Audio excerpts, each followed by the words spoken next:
Assalamualaikum warahmatullahi wabarakatuh. Halo, apa kabar Bapak Ibu guru, calon guru penggerak di seluruh Indonesia. Perkenalkan, nama saya Pungki Astriani SPD. Saya merupakan calon guru penggerak angkatan 7 di SD Negeri Haji Barwetan dari Kabupaten Banyumas. Izinkan saya untuk memaparkan hasil dari koneksi antar materi modul 2.1 pembelajaran berdiferensiasi. Apa itu pembelajaran berdiferensiasi? Pembelajaran berdiferensiasi adalah suatu pendekatan sistematis untuk merancang pembelajaran yang dapat memenuhi kebutuhan belajar murid yang beragam.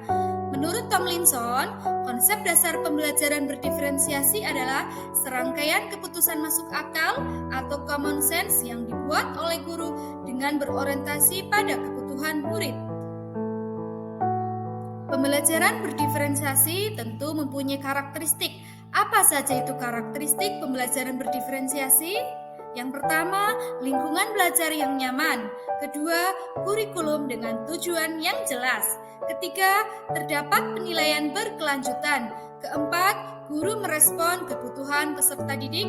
Dan yang kelima adalah manajemen kelas yang efektif. Bapak Ibu guru, sebagai seorang pendidik, kita dapat menerapkan pembelajaran berdiferensiasi di kelas. Adapun cara yang dapat kita lakukan yaitu yang pertama, merumuskan tujuan pembelajaran, yang kedua, memetakan kebutuhan belajar berdasarkan kesiapan belajar, minat, dan profil murid. Yang ketiga adalah menciptakan suasana belajar yang kolaboratif dan positif.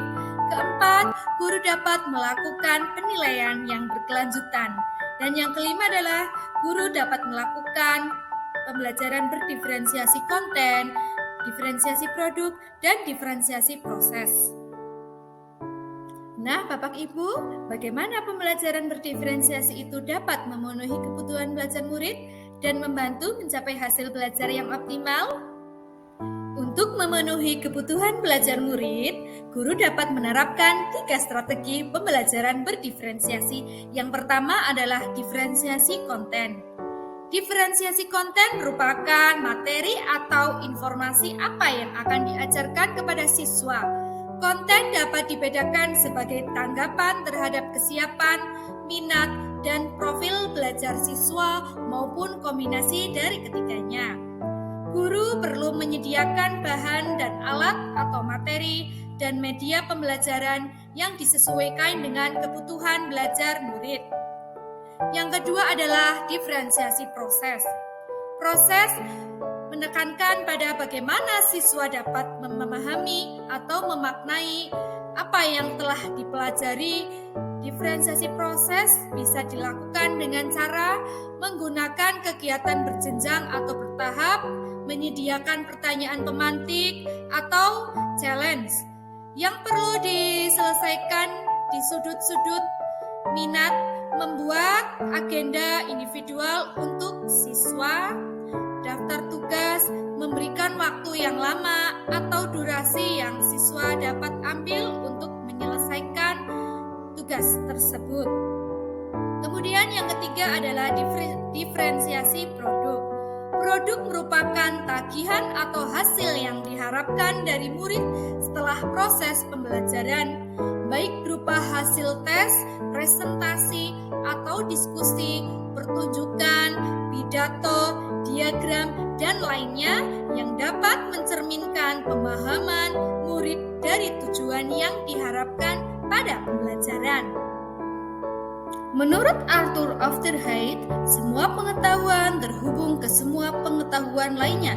Yang menyenangkan adalah membuat koneksinya.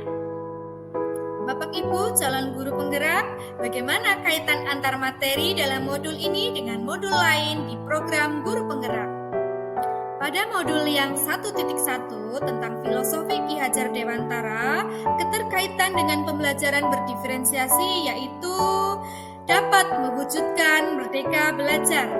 Berdasarkan pemikiran Ki Hajar Dewantara, pendidikan adalah menuntun anak sesuai kodrat alam dan kodrat zaman dengan berpihak pada anak yang sesuai dengan perkembangan, minat, bakat, dan potensi anak. Hal ini tentu berkaitan erat dengan pembelajaran berdiferensiasi yang bertujuan memberikan pembelajaran kepada anak dengan cara memetakan kebutuhan murid sesuai dengan kesiapan, minat belajar, dan profil belajar anak. Pada modul 1.2 yaitu nilai dan peran guru penggerak, adapun kaitannya dengan pembelajaran berdiferensiasi yaitu dapat mewujudkan merdeka belajar, namun apabila guru penggerak mampu memiliki nilai guru penggerak dan mampu menerapkan peran guru penggerak. Adapun nilai peran guru penggerak yaitu mandiri, reflektif, kolaboratif, inovatif, dan berpihak pada murid. Dan peran guru penggerak meliputi menjadi pemimpin pembelajaran, dapat menggerakkan komunitas praktisi, menjadi coach bagi guru lain, mendorong kolaborasi antar guru, dan mampu mewujudkan kepemimpinan murid. Pada modul 1.2 yang telah saya pelajari yaitu tentang visi guru penggerak, adapun kaitannya dengan pembelajaran berdiferensiasi, bahwa seorang guru penggerak tentunya memiliki visi untuk mewujudkan merdeka belajar yang sesuai dengan profil pelajar Pancasila.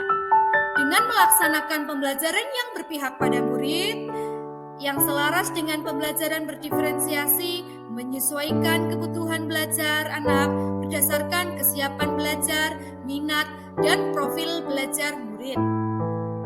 Untuk menciptakan pembelajaran berdiferensiasi, guru penggerak harus mampu berkolaborasi dan mengidentifikasi kekuatan yang dimiliki oleh sekolah sehingga mampu mendukung terwujudnya visi dan mendukung perkembangan murid berdasarkan pemetaan kebutuhan murid.